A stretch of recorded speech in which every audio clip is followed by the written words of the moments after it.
반갑습니다. 아유, 어제까지는 뭐 잘 아시는 것처럼 그냥 엄청나게 비가 쏟아졌었는데, 흰남노. 저는 며칠 동안 한남노 그랬는데, 글씨를 잘 보니까 흰남노더라고요. 오늘은 그래도 날씨가 개어서 아주 천만다행입니다. 오시는 길이 불편하지 않아서 다행이고요. 우리 학생들은 지금 설명회 진행하는 걸 중계를 통해서 우리 한 400명 정도의 우리 공부하는 재수생들이 전부 그 영상으로 시청을 하고 있습니다.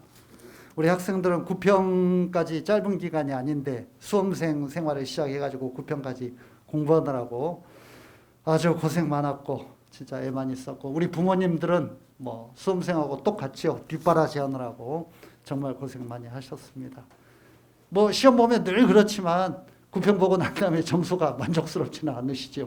항상 뭐 그러시겠지만. 근데 아직 뭐 제가 이제 그 얘기를 오늘 좀 차근차근 할 텐데 시간이 많이 남아 있습니다. 아직 절대 조금 남아 있는 시간이 아닙니다. 9평 점수에 좌절하거나 9평 점수에 자만하거나 그럴 시기가 전혀 아니고, 마무리 정리를 잘해서 최종 힘을 다해서 피치를 올려야 될 그런 시기이고, 여기서 몇 문제 더 맞느냐, 여기서 몇 점 더 올리느냐에 따라서 대학의 레벨이 달라지고 인생이 바뀌어질 수 있으니까 9평 점수를 보고 나의 수험 생활은 여기까지인가 보다, 내 능력은 여기까지인가 보다, 이렇게 판단하는 건 완전히 잘못된 거라는 거. 남은 기간 동안에 어떻게 공부할 건가, 오늘 제가 드리는 어떤 그런 남은 기간에 자녀 기간의 학습 전략, 이런 것들 제가 중요한 얘기를 차근차근 좀 드릴 테니까 참고로 삼아서 열심히 공부하도록 하고, 오늘 제가 먼저 자녀 기간의 수능 학습 전략 이 얘기를 좀 할 거고요.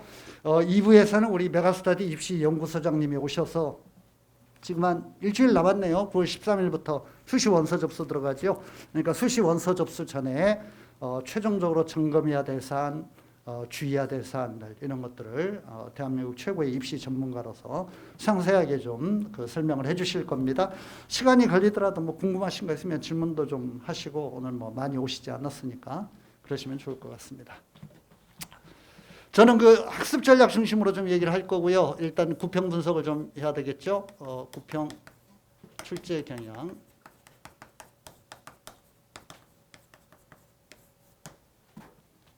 그 다음에 실수능 예측, 실제 수능이 어떻게 출제될 것인가,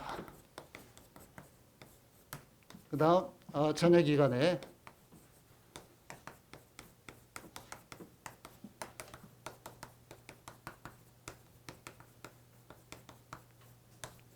제가 오늘 중점적으로 얘기할 건 이거고요. 여기에서 좀 중요한 사안들을 많이 말씀드릴 거니까 진짜 명심을 좀 해주시기 바라고, 요거는 그냥 이건 뭐 그냥 인터넷만 검색해봐도 다 나오는 내용이니까 그냥 뭐 간단하게 그냥 몇 가지만 얘기하겠습니다. 9평의 출제는요, 요즘은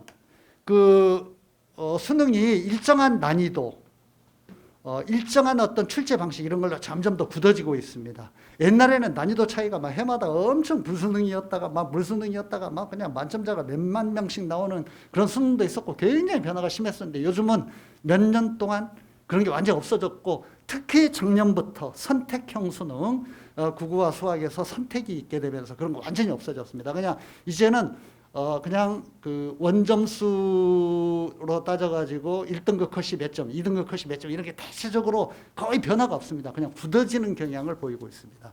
그러니까 그런 면에서는 이제 실제 수능 예측도 좀 쉽다. 옛날처럼 아주 어려워지거나 아주 쉽거나 이제 이런 일들 별로 없을 것 같아요. 그렇게 예측이 됩니다.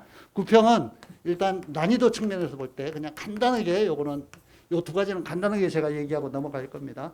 난이도 면에서 볼 때 국어는 약간 난이도가 떨어졌습니다. 그동안에 작년 수능하고 올해 6평에서 국어가 굉장히 어려웠거든요.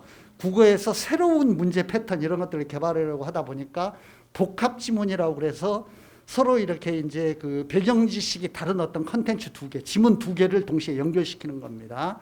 이렇게 연결시키는 거라든가, 혹은 그 독서 부분에서 아주 까다로운 배경 지식을 요구하는 과학이라든가 경제라든가 이런 데서 아주 굉장히 어려운 지문들 이런 거 출제하면서 구글하는 게 엄청 어려워져 버렸어요. 굉장히 어려워져 가지고 막 수험생들이 공포스러워하고 작년 수능부터 그런 일이 있어가지고 이번 구평에 나온 출제 의도를 보면은 그런 아이들의 공포심을 불러일으키는 그런 정도는 조금 이렇게 좀 조심을 해야 되겠다, 자제를 해야 되겠다. 약간 좀 난이도를 이렇게 떨어뜨리는 그런 모습이 좀 보입니다. 올해 수능도 작년 수능에 비해서는 조금 쉽게 출제되지 않을까. 구평의 어떤 예고편을 볼 때 올해 그 평가원 모의고사는 예고편이기 때문에 실제 수능의 예고편이기 때문에 그런 짐작을 좀 해볼 수 있을 것 같습니다. 수학은 전체적으로 뭐 그 선택과 상관없이 확통이든 기하든 미적이든 전부 올해 6평이라든가 작년 그 수능에 비해서 1컷 원점수 기준으로 1컷이 한 3점에서 4점 정도 떨어졌습니다. 그러니까 떨어졌다는 건 어려워졌다는 얘기죠. 약간 어렵게 출제되었고 수학은 근본적으로 선택이 되면서 공통 부분, 수원 수특 이 부분을 좀 그 일정한 표준 어떤 분포를 만들기 위해서 성적 분포를 고르게 만들기 위해서 어렵게 출제를 할 수밖에 없습니다. 그런 측면이 있기 때문에 수학은 좀 그 어렵게 출제될 거다라는 이런 어떤 생각이 들고 구평에서 좀 어렵게 출제되었고요. 영어는 여러 가지 얘기가 이 사교육 기관들이 이제 그 좀 점수 예상, 1컷 예상, 2컷 예상도 조금씩 1, 2점씩 차이가 나고 다 다른데 그냥 6평 수준이다, 작년 수능 수준이다 이렇게 평가하는 데도 있고 조금 쉬웠다는 의견이 더 많습니다. 조금 떨어졌고요. 영어는 뭐 아시다시피 절대 평가이기 때문에 이제 그 90점 이상 1등급이 이제 몇 프로가 되느냐 이게 이제 그 중요한 건데 올해 6평은 약간 좀 어려웠죠. 5.7% 네, 그런 정도로 기억을 하고 있고 작년 수능은 6점 몇 프로였습니다. 근데 이게 이제 아슬아슬한 수치거든요. 왜냐하면 이 5%, 6%라는 수치가 1등급이 잘 아시는 것처럼 4%잖아. 그런데 절대 평가를 해놓고 90점 이상이 4%를 넘어버리면 아예 4%가 안 돼버리면 이게 문제가 커지는 거죠. 등급 구분이라든가 아이들의 학습 부담을 덜어주기 위해서 영어를 절대평가로 바꾼 거 이런 것들이 취지가 무색해져 버리기 때문에 그래서 영어는 근본적으로는 아주 어렵게는 출제를 못하는 겁니다. 그러니까 항상 4% 이상의 1등급을 만들어야 되는 거죠. 그래서 아슬아슬하게 작년 수능에서도 6점 몇 프로, 이번 6평에서도 5점 몇 프로 조금 아슬아슬하죠. 아마 그런 걸 평가원에서 너무 걱정을 하기 때문에 이번 수능에서는 약간 좀 완화시키지 않을까. 제 예상은 그냥 한 7%에서 8% 정도 그 90점 이상이 되도록 그렇게 출제가 되지 않을까라는 그런 예상을 한번 해봅니다. 과탐은 탐구는 전체적으로 뭐 무난했는데 탐구 부분에서는 물리원하고 생명과학 요게 좀 어려웠습니다. 물리는 본래 이게 난이도 조절이 참 어려운 과목입니다. 이거는 엄청나게 어려웠다, 엄청나게 쉬웠다가 막 이러기 때문에 물리는 조금 어려울 거예요. 평가원에서도. 근데 어쨌든 이번에는 조금 어렵게 출제가 되었고요. 생명과학은 애들이 만만하게 보는 경향이 있기 때문에 이번에 아주 복잡한 계산 문제라든가 이런 것들 많이 넣어서 좀 까다롭게 출제가 되었습니다. 올해 수능에서도 약간 지금 이거는 올해 수능을 이렇게 내겠다라고 예고하는 것이기 때문에 좀 생명과학은 좀 어려워지지 않을까라는 올해 그 구평에서 나온 생명과학의 까다로운 문제들 이런 것들을 분석을 잘 해봐야 되겠습니다. 하여튼 이게 뭐 1컷이 뭐 원점수 만점으로 몇 점이고 표준점수 뭐 기준으로 몇 점 이런 거 중요하지 않습니다. 그냥 대충 이런 경향으로 구평이 출제가 되었다는 거 그런 것만 좀 알아주시면 좋겠고요. 응시 인원으로 볼 때 전체적으로는 작년에 비해서 조금 줄고 있습니다. 전체적으로는 조금 인원이 줄고 있는데 응시 인원에서 주목해야 될 것 두 가지는 하나는 6평에서 9평으로 가면서 6평에서 9평으로 진행되면서 N수생, 재수생 이상 응시 인원이 증가했다는 거. N수생 응시 인원이 증가했다. 그 다음 6평에서 9평으로 가면서 과탐 선택자가 증가했다는 거. 이거는 둘 다 아주 그 주목해서 보셔야 될 중요한 경향이고요. 요거는 특히 우리 학생들은 조금 알고 있을 것 같은데 그 부모님들이 이거 참 유의하셔야 됩니다. N수생 응시 인원이 증가하고 있다는 거. 비율로 볼 때는 수치는 뭐 중요하지 않으니까 6평에서 재수생 이상이 전체 수능 응시 인원의 한 16% 정도 되는데 9평에서는 18%가 넘었고요. 18점 몇 프로가 되었고 실제 수능에서는 20%를 상회할 것으로 이렇게 보고 있는데 이게 왜 중요하냐면은요.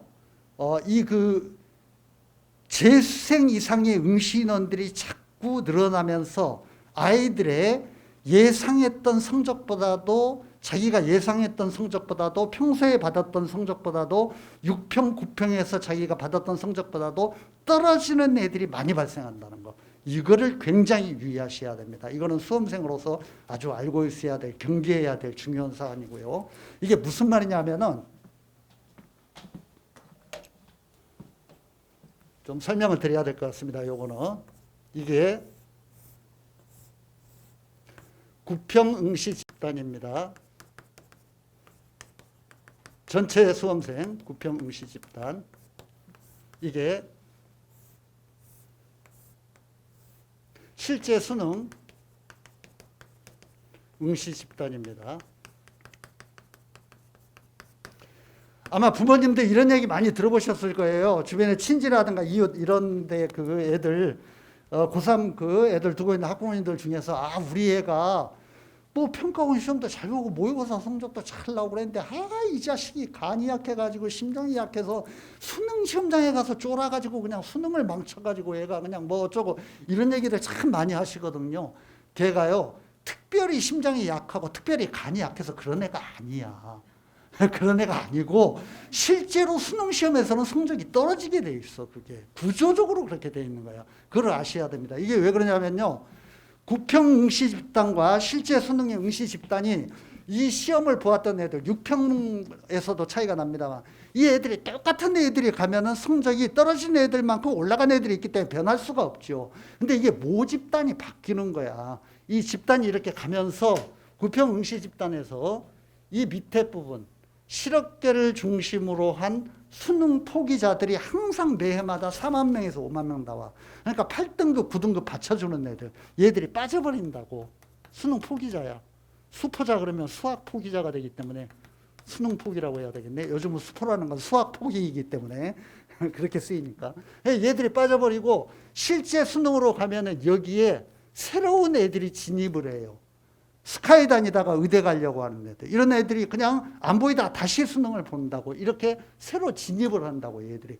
그러니까 나는 어느 지점에 있어도 밑에 애들이 빠지고 위에 애들이 올라오기 때문에 자동적으로 성적이 떨어지는 거야. 구조적으로 이렇게 돼 있는 거야.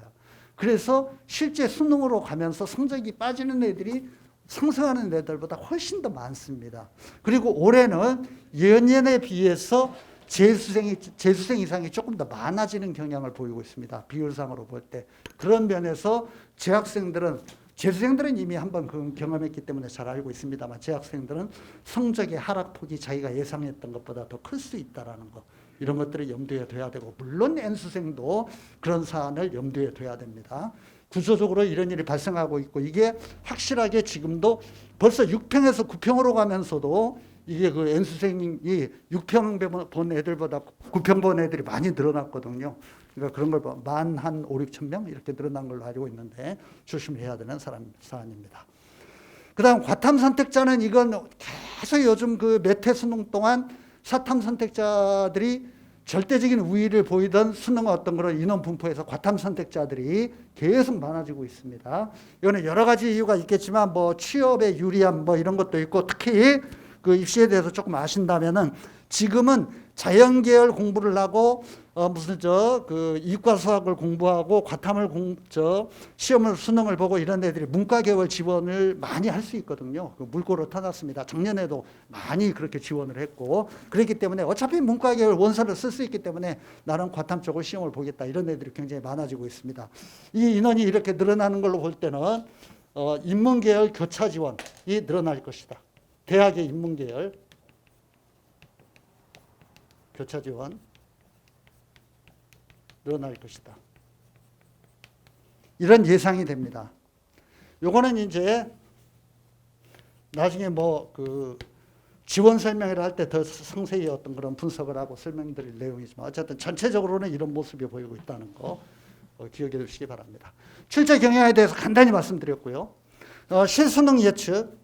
이거는 뭐 진짜 이건 간단합니다. 실수능 예측은 요즘은 어떤 수능이 일정한 패턴으로 이렇게 그 출제 방식이 굳어지고 있기 때문에 그냥 실제 수능 예측은 거창하게 예측할 것도 없고 딱 그냥 정리해서 제가 몇 가지 말씀드리겠습니다. 일단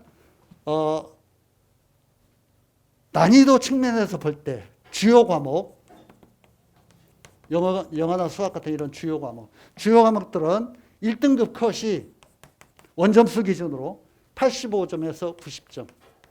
딱 이런 분포를 보입니다. 그냥 작년부터 6평, 9평 계속 똑같아요. 그냥 딱 이런 식입니다. 주요 과목은 1컷이 원점수 기준으로 85점에서 90점.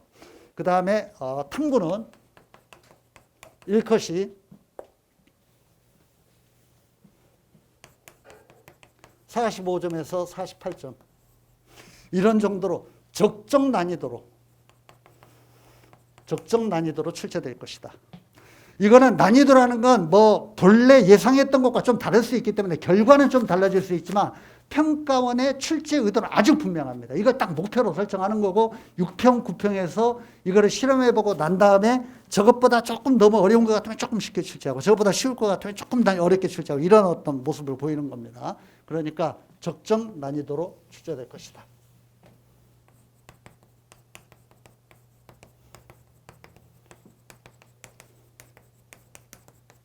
두 번째, 우리 그 공부하는 어떤 그런 재수생들이라든가 수험생들 아주 유념해야 될 거, 아주 그 분명하게 보이는 경향 중에 하나가 이 그 출제 경향에서 지금 그 국어와 수학은 선택이 되었잖아요. 예, 선택이 되었는데 국어에서는 그 문학과 독서가 이제 공통이고, 그 다음에 화작과 언매에서 둘 중에 하나를 선택을 해야 되고, 수학은 수원 수투가 공통이고, 이제 그 미적기와 확통 중에 하나를 선택을 해야 되는데. 선택 부분에서 25점짜리 들어와 앉아. 여기 자리에 있으니까. 25점짜리 선택 부분에서 물론 그거는 적정한 어떤 그런 점수 보정의 과정을 거치기는 거치는데요. 점수 교정 과정을 거치기는 거치는데 또 추상적으로 설명하면 못 알아들으시니까 이렇게 해야 되겠다. 25점짜리 이게 선택, 이게 공통. 이 부분 국어에서는 화작과 언매, 수학에서는 확통과 미적과 기하죠. 이 25점 부분에서 너무 난이도 차이가 많이 발생을 하면은 나중에 큰 문제가 발생하게 돼. 애들이 어떤 특정 과목을 선택한 데 따라서 유분리, 입시에서 여러 가지 문제점, 점수 보정을 해도 그런 어떤 여러 가지 클레임이 걸릴 수 있고 막 이게 제대로 된 출제냐 막 온갖 문제가 일어날 수 있기 때문에 평가원의 의도는 뭐냐 하면은 요거는 선택 부분은 욕 안 먹게 적당히 그냥 대충 이렇게 그냥 대부분 일정한 어떤 그런 난이도 수준으로 이렇게 출제를 하고 요거는 이거 점수 산정을 할 때 이것과 연결을 시키기 때문에 아까 말씀드렸지만 점수 분포를 애들 좀 빨리 정리시켜요. 예.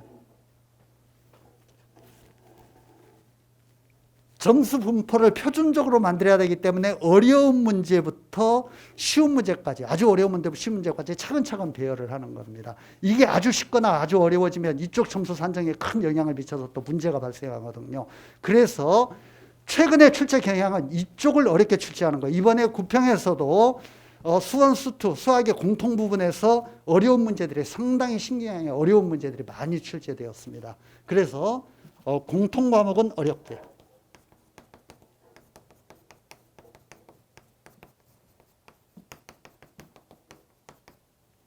선택 과목은 무난하게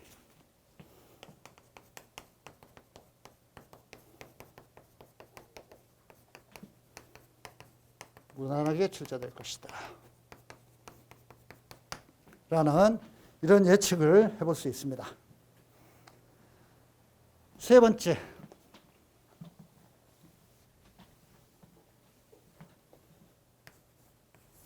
영어는 비교적 제가 좀 자신 있게 말씀드릴 수 있을 것 같은데 이게 90점 이상이 4%가 안 되면 여러 가지 문제가 발생하고 작년 수능과 올해 6평에서 아슬아슬했기 때문에 올해 9평에서 약간 쉽게 출제했고 실제 수능도 그렇게 될 것 같아요. 그러니까 영어는 생각보다는 까다롭지 않게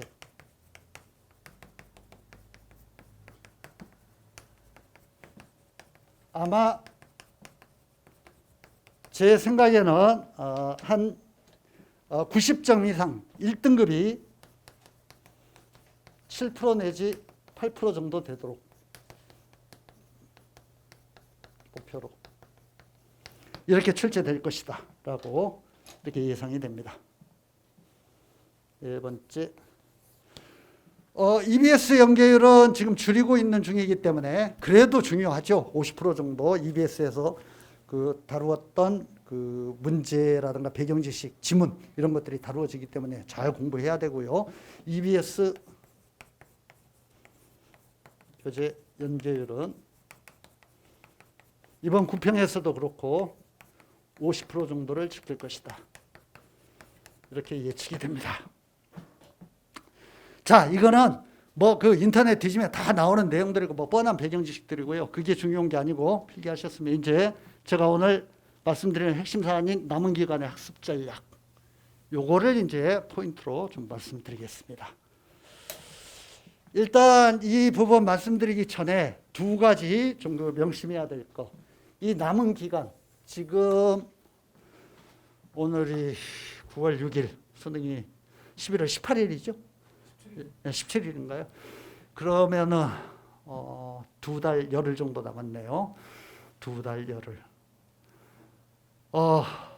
일단 이 그 남은 기간 동안에 아까 제가 처음에 말씀을 드렸었는데 성적 상승자보다 하락자가 더 많다. 상승하는 애들도 있고 하락하는 애들도 있다. 여기서 우리 수험생들은 명심해둬야 될 게 뭐냐면은 지금의 성적에서 변화가 크게 나타난다. 당연히 재수생들은 그 크게 나타날 때 상승 부분을 차지해야 되는 거고요. 그리고 아울러서 중요한 게 이 2개월 열흘의 기간이 결코 짧은 시간이 아니다. 적지 않은 시간이 남아있다.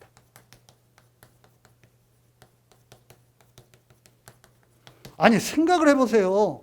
우리가 고3이라든가 재수생이 되어가지고 공부하는 기간이 수험생으로서 공부하는 기간이 2월이나 3월에 공부를 시작하면 한 8개월, 9개월 공부하고 시험 보는 거라고. 근데 그 동안에 2달 이상이 남아있는 거라고. 그러니까 물리적으로도 4분의 1 정도가 지금 남아있는 거잖아. 그리고 옛날에 다 학부모님들은 경험해 보셨을 것 같은데 공부라는 건 시험이 다가올수록 더욱더 집중력이 높아지고 이렇게 그 학습 효과가 높아지는 그 에스컬레이팅의 효과가 있습니다. 옛날에 학교 시험 공부할 때 다 해보셨잖아요.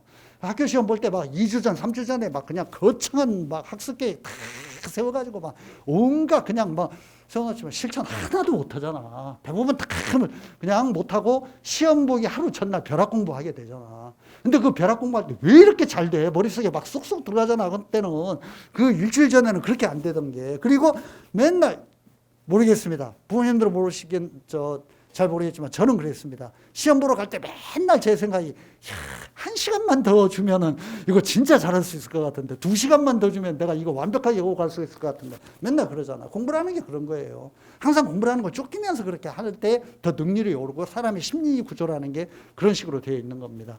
그렇게 볼 때 남은 2개월이라는 거 어떻게 보면 지나간 4달, 5달보다 더 많은 걸 공부할 수 있고 더 성적을 올릴 수 있는 시간이고 더군다나 우리 학생들 잘 들으라고 내가 아까 얘기했잖아. 내가 몇 문제에 더 맞느냐, 두세 문제에 더 맞느냐, 5점, 10점 전체적으로 한 과목이 아니라 전체적으로 5점, 10점 더 올리냐에 따라서 대학의 합격과 불합격이 갈리고 대학의 레벨이 달라지고 내 인생이 달라지는데 그런데 그 2달 이상의 시간이 남아있는 지금 시기에 나는 안 되나 보다. 9평 성적 보니까 나는 포기해야 된다. 이게 말이 되냐고. 그동안에 우리 학원에서 정말 놀라운 어떤 우리 학원이 기적을 낳는 그 공간으로 기적을 낳는 장소로 알고 계시는지 모르겠지만 하여튼 많은 그 재수생들에게 그렇게 알려져 있고 진짜 제가 뭐 그 얘기를 하는 시간이 아니기 때문에 우리 애들은 내가 정신교육 한번 시켰는데 우리 여기에서 우리 지금 아이들이 배우고 있는 스님에게 배워서 수능 만점을 맞은 애도 있고 서울의 시립대학을 떨어지고 와서 수능 만점을 맞은 애도 있고 1년 동안 공부해서 수능 22등급, 22등급을 올린 애도 있고 정말 많은 기적을 만든 애들이 있는데 그런 기적을 만든 애들이 6평 때도 시험 잘 보고 9평 때도 시험 잘 보고 이런 거 아니에요. 6평이나 9평 때 스님들이 얘가 조금 뭐 싹수는 보이지만 어떨까 하다가 수능에서 딱 이렇게 그 찬스를 잡는 이런 애들이 진짜 많았다고. 그러니까 마지막까지 그 방심하면 안 된다는 거, 적지 않은 시간 이거를 꼭 명심하고 정말 최선을 다해야 된다 얘기하고, 내가 마무리해서 얘기할 거 미리 얘기했나? 클리어 시간 주려고 그랬구나. 클리어 시간 드리려고. 자, 학습 전략 들어가겠습니다. 먼저 남은 기간 동안 2달 10일 동안 공부하는 동안 이 남은 기간의 학습 전략에서 제일 중요한 건 전략적 학습을 해야 된다. 오늘 제가 드린 말씀의 핵심입니다. 무슨 말이냐 하면 멍청하게 대충 하면 안 된다는 거야. 저는 이렇게 생각하는데요. 어떤 상위권 학생도 어떤 완벽하게 수능에 대비가 되어 있는 학생도 정말로 내가 할 공부를 다 했다. 이런 어떤 마음으로 시험장에 가는 애는 없을 겁니다. 수능 수석을 하는 애가 만점을 맞은 애가 나는 할 공부 다 했어. 무슨 문제든지 출제해. 나는 뭐 아무 상관없어. 이런 애 있을까요? 걔도 도대체 내가 몇 점이나 나올까? 1등급이나 나올 수 있을까? 이런 불안한 심정으로 수험장에 가는 거라고 다 똑같아. 제가 무슨 말을 하려고 그러냐면은 누구도 어떤 사람도 완벽하게 공부를 마치고 난 다음에 시험장에 갈 수는 없다는 거야. 더군다나 앞으로 시간이 이렇게 점점 더 다가오면 그렇게 되는 거죠. 그러면 어떻게 해야 돼? 할 수 있는 걸 하고 가는 거예요. 알았죠?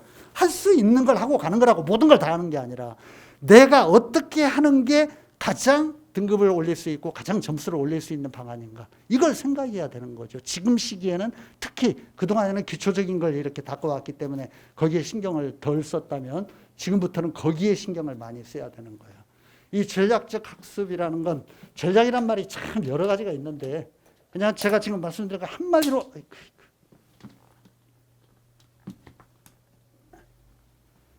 한마디로 말씀드리자면 이렇게 얘기할 수 있겠습니다. 이 전략이라는 게 시간의 효율적 사용이다. 효율적 사용이다. 이렇게 얘기할 수 있겠고요. 이걸 위해서는 어떻게 해야 되느냐. 먼저 전략적 학습을 위해서 6평, 9평, 모의고사 이걸 통해서 자신의 성적을 분석해야 됩니다. 자신의 성적 분석.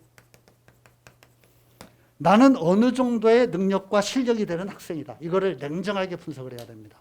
그 다음에 이걸 분석하고 난 다음에 뭘 해야 되느냐. 과목별 목표 등급. 내가 실제 수능에서는 이 과목에서 몇 등급을 받겠다. 목표 점수를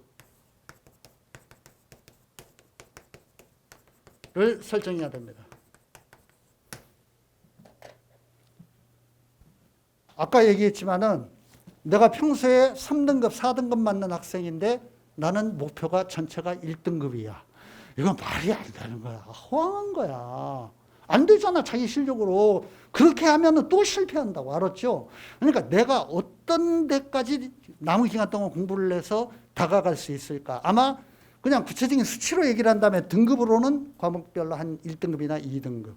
점수별로는 뭐 한 5점에서 10점. 이런 정도가 되겠죠. 이런 것들을 설정하는 게. 목표 등급과 목표 점수는 당연히 만점의 목표가 아니라 현실성이 있게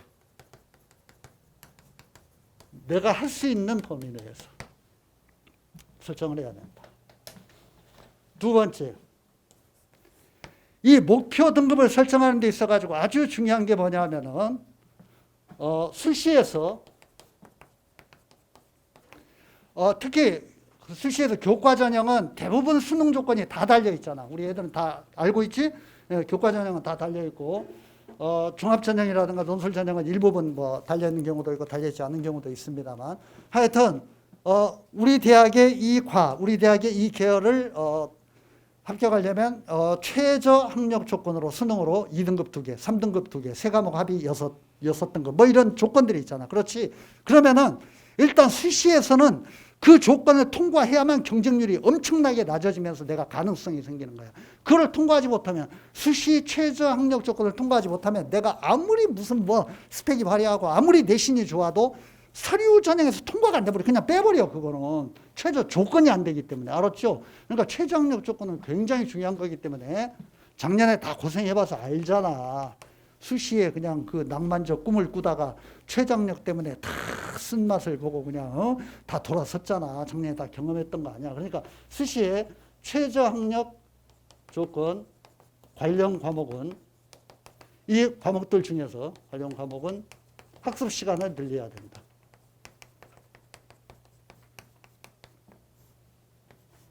학습 시간을 올려야 된다. 내가 이 과목은 2등급 맞겠다. 내가 이 과목은 1등급 맞겠다. 이거는 반드시 그 과목에 집중해서 공부를 해야 된다는 거예요. 수시에서는 잘 알잖아요. 이 그 최저학력 조건 때문에 지금은 이 그 최저학력 조건 때문에 어떤 현상이 발생하냐면은 가령 2등급 대학생이다. 그러면은 국영수탐이 2222보다도 1313이 훨씬 더 좋은 거야. 알죠? 왜 그런지. 이게 표점이라든가 백분위로 총합이 같다고 하더라도 이쪽이 훨씬 더 유리한 거예요. 왜? 1등급 2개를 조건으로 하는 수시에 지원이 가능하잖아. 이거는. 그렇죠. 이런 원리야. 그러니까 3333보다는 2424가 훨씬 더 좋은 거죠. 2424가. 그렇죠. 점수는 같다고 하더라도 2등급 2개 조건에 지원할 수가 있잖아. 그러니까 여기에 해당되는 과목들은 내가 더 공부를 많이 해야 된다. 알았죠? 원장 선생님이 이렇게 얘기하니까 이렇게 질문하는 애들이 있어. 저는요, 전부 등급이 똑같아요. 전부 3등급이에요. 전부 4등급이에요. 그런 사람 위해서 내가 한마디 할게요. 그러면은 도대체 다 등급이 맨날 엇비슷하게 나오면 어디에 목표를 둬야 되냐. 요령을 하나 알려주겠습니다. 내가 그 등급이 동일하게 나오는 과목 중에서 백분위 점수가 높은 과목. 알았죠?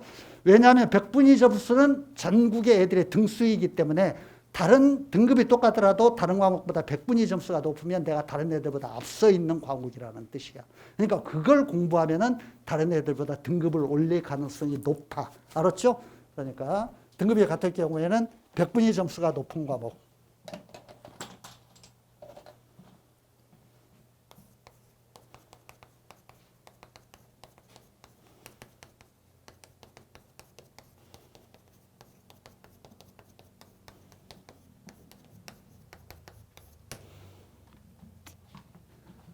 세 번째, 내가 그 오랜 아이들 그 지도 경험 때문에 특히 이거 우리 재수생들에게 아주 강력하게 공부하는 내용이니까 3번 항 명심해 주기 바랍니다. 자기 학습의 내용을 이런 식으로 좀 구분을 해보세요.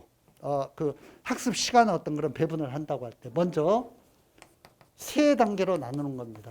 성적 유지 학습 플러스 보완 학습 플러스 확장 학습.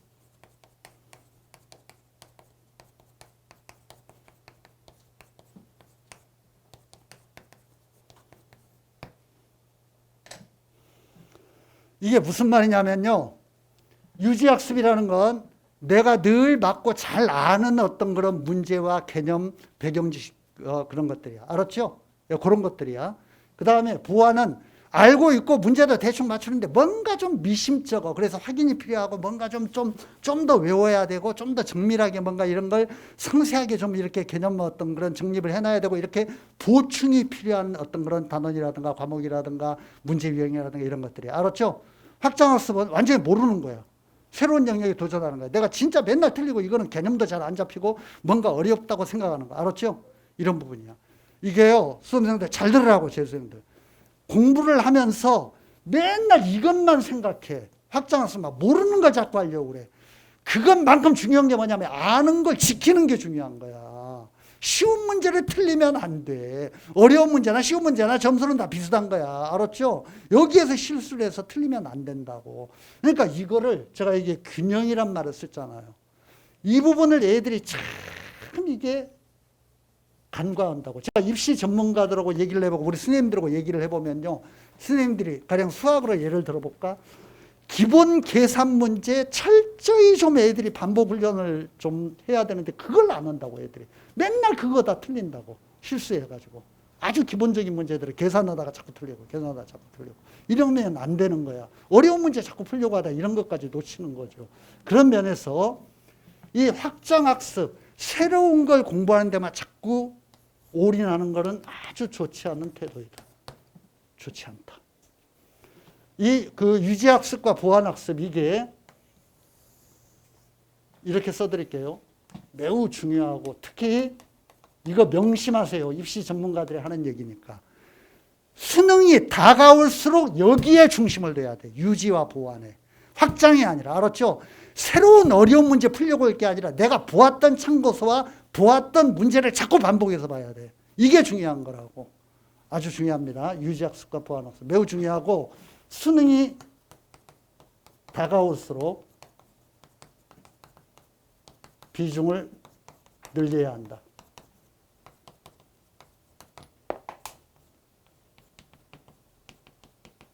비중을 늘려야 된다. 이거를 명심해 주시기 바랍니다. 그냥 개인차가 있죠. 아주 학습 능력이 좋고 뭐 뛰어난 최상위권 학생이라면 확장학습에 중심을 둬야 될 것 같고 그렇지 않은 애들은 이 앞쪽에 좀 유지와 보완에 중심을 둬야 될 것 같은데 굳이 개인차를 무시하고 따진다면 제 생각에는 한 공부할 때 시간 비율이 3대 3대 4 정도면 좋지 않을까. 3대 3대 4 정도면 좋지 않을까. 이런 생각을 좀 해봅니다. 이 유지학습과 보완학습에 적지 않은 시간을 할애해달라는 거 이거 꼭 부탁을 드립니다. 네 번째. 전략적으로 앞으로 시간을 사용하고 공부를 해야 되고 그 전략 중에서 수시 학력 접근과 관련된 과목은 집중적으로 공부를 해야 된다고 했는데 여기에 다른 과목은 들어갈 수도 있고 안 들어갈 수도 있지만 탐구는 무조건 들어가는 겁니다. 탐구는 무조건 전략 과목이에요. 탐구 학습 시간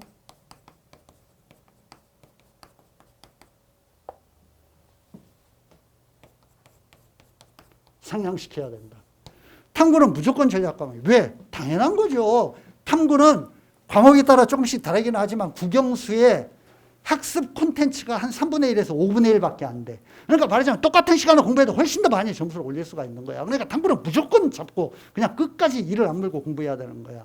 그리고 대학에 따라서는 수능 조건에서 탐구 두 과목의 평균이 아니라 한 과목을 가지고 등급을 쳐주는 그런 대학들도 꽤 있기 때문에 그러니까 탐구 한 과목에서 내가 1등급, 2등급 맞으면 아주 대박 낼 수 있어, 수시에서. 그러니까 탐구는 무조건 전략 과목으로 공부를 열심히 해야 된다는 거 이런 얘기 드리고 싶습니다. 다섯 번째. 급할수록 돌아가라. 서두르지 말라고 했으니까 너무 막 그냥 새로운 거, 막 그냥 신기한 거 이런 거 보려고 하지 말고 꾸준히 하던 리듬대로 일단 기출문제, 평가원이라든가 기존 출제 수능 같은 기출문제 이제는 수능이 문제 은행화되고 있기 때문에 옛날에 출제되었던 문제들이 개념이라든가 이런 어떤 각도, 그 출제 각도라든가 어휘 이런 거 수치 이런 것만 조금씩 바꿔가지고 그대로 또 반복 출제되는 경우가 굉장히 많아요. 기출문제 중요하고 연계율은 떨어졌다지만 그래도 EBS 연계교재 중요하죠. 그 다음에 개념서 중심으로 공부를 해야 되고 저기 남소장님 도착하셨는지 좀 확인 좀 해주세요. 네, 내가 지금 끝낼 때가 되어가는데 남소장님 안 들어오시네? 보통 들어가 계시는데. 안 그러면 내가 조금 더 하고. 기출문제 EBS 연계교재 개념서 중심으로 공부해 주시고 마지막으로 이제 본격적으로 수능 대비 훈련을 해야 되기 때문에 이제 남은 기간 동안에 진짜 중요한 게 여섯 번째가 또 핵심 중에 하나인데 문제풀이 훈련이죠. 이와 관련되어 가지고 몇 가지 6번 이쪽으로 왔습니다. 중요한 거 제가 말씀드릴게요. 일단 우리 학생들, 수험생들 문제풀이 훈련에서 이거 참 명심하도록 해. 문제풀이는 점수를 확인하려고 보는 시험이 아니야. 알았지? 왔어. 점수 상관없어. 그러니까 내가 문제 풀고 나는데 몇 점 맞았나 이런 거 중요하지 않다고. 신경 쓰지 마. 알았지? 참 애들이 불안하니까요. 마음이 불안하니까 대충 풀고 난 다음에 내가 이 과목에 몇 점 맞았나 자꾸 확인하려고 그래. 아주 심한 경우는요, 애들이 그 마음에 그 불안한 심리는 이해가 되지. 아주 심한 경우는 애들이 찍어놓고 몇 점 맞았나 확인해봐. 도대체 그게 뭔 의미가 있어? 아니, 내가 대충 찍어놓고 내가 몇 개 맞았나 확인해보는 게 뭔 의미가 있냐고. 그런 짓 하지 말으라고. 점수 확인해봐야 아무 의미가 없어. 그러니까 문제를 푼다라는 건 정확하게 나의 상태를 점검하기 위해서. 이게 목적이 되어야 돼. 내가 이 배경 지식을 아는가, 이 문제의 유형을 알고 있는가. 이거를 확인하기 위해서 문제를 푸는 거죠. 점수를 확인하기 위해서 문제를 푸는 게 전혀 아니야. 공부를 해야 점수가 올라가지. 공부를 안 하고 점수 변화가 오냐고. 그 공부를 한다는 거, 나의 상태를 정확하게 진단하고 내가 이 단원에 대해서, 이 공식에 대해서, 이 개념에 대해서, 이 문제 유형에 대해서 안다, 모른다. 이거를 정확하게 파악하는 게 중요한 거지. 그러니까 점수는 신경 쓰지 말라고. 알았죠? 반드시 그 문제와 관련된 배경 지식, 문제와 관련된 여러 가지 어떤 그런 그 개념, 이런 것들, 이걸 중심으로 문제를 풀고 점수에 크게 신경 쓰지 말라는 거. 그 다음 구체적으로 이제 수능 대비 훈련을 해야죠. 첫째, 문제풀이를 할 때 수능에 다가올수록 시간 준수 훈련. 국어 80번, 수학 100번, 영어 70번. 국어나 수학 같은 경우는 항상 시간이 부족해. 그러니까 내가 시간을 어떻게 배분하는가. 왜냐하면 이거 시간을 잘못 이렇게 준수하는 훈련을 안 하다 보면 뒤에 쉬운 문제들, 내가 맞출 수 있는 문제들 놔둔 채 어려운 문제 가지고 낑낑대다 진땀 흘리고 막 그냥 삘삘 흘리다가 그냥 종치고 끝나버릴 수 있다고. 그러니까 이렇게 하면 절대 안 되는 거야. 항상 시간이 부족한 경우가 많아요. 그러니까 내가 어느 지점까지 문제를 풀고 어느 지점에 OMR 카드를 작성하고 이런 것들을 좀 훈련을 해야 된다고. 시간 준수 훈련. 이것과 맞물려 있는 게 시간 배분 훈련이죠. 어디까지 몇 분에 푼다. 공통과목 몇 분을 사용해서 푼다. 선택과목 몇 분을 사용해서 푼다. 이런 식으로 시간 배분 훈련. 그리고 이 시간 배분 훈련을 할 때 항상 놓치지 않아야 되는 게 내가 풀고 난 다음에 간략한 검토. 그 검토를 통해서 두세 문제 고쳐가지고 그냥 막연히 막 그냥 어려운 문제에 자꾸 낑낑댄 것보다 훨씬 더 점수를 얻을 수 있으니까 가령 마지막 5분 검토하기로 한다라든가 플러스 내가 몇 분에 OMR 카드를 작성을 한다. 70분에 국어 같으면 70분에 쓴다. 75분에 작성한다. 뭐 이런 식으로 OMR 카드 작성 시간.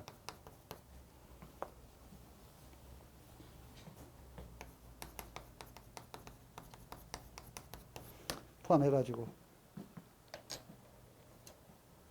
이런 시간 배분 훈련을 자꾸 해봐야 됩니다.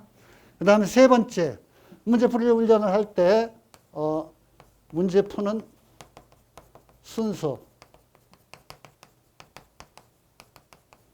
처음부터 푼다. 내가 선택 과목에 자신 있으니까 선택부터 푼다. 뭐 킬러 문항이라든가 아주 까다로운 문제, 내가 알 수 없는 배경 지식이 나오는 독서 지문이라든가 이런 것들은 점프한다. 이런 건 점프도 포함하는 겁니다.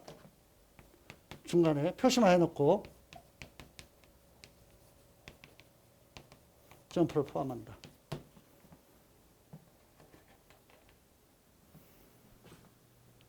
문제 푸는 순서 훈련해야 된다. 사소한 것 같지만 제가 중요한 것도 하나, 이런 훈련을 할 때 이것도 훈련이야. 연습해보라고. 1교시 보고 난 다음에 국어 보고 난 다음에 내 인생 끝났다. 뭐 그냥 어떻게 해야 되나. 이렇게 그냥 심란한 마음으로 자꾸 그 국어에서 막 그냥 뭔가 감이 안 잡혔던 문제들 이런 거 되새기지 말고 다음 시간 준비를 하는 게 굉장히 필요한 거야. 알았지? 사람이라는 게 정신이라는 건 육체와 아주 밀접한 관련이 있어. 그러니까 다음 시간 준비를 하려면 어떻게 해야 되냐. 육체적인 리프레시를 해줘야 돼. 내 얘기 명심하라고. 알았지? 어떻게 해야 되느냐. 1교시 끝나고 화장실 다녀오면서 복도에서 심호흡 한번 해. 이렇게 몸 좀 풀어. 알았지? 이렇게 해야 된다. 그리고 심호흡 크게 하고 약간 좀 이렇게 왔다 갔다 몇 번 하고 이렇게 해가지고 새로운 어떤 뇌에 산소 에너지를 넣어줘야 돼. 각 시간들 사이에 리프레쉬 과정, 각 시간들 사이에 어떤 그런 몸풀기, 각 교시 사이에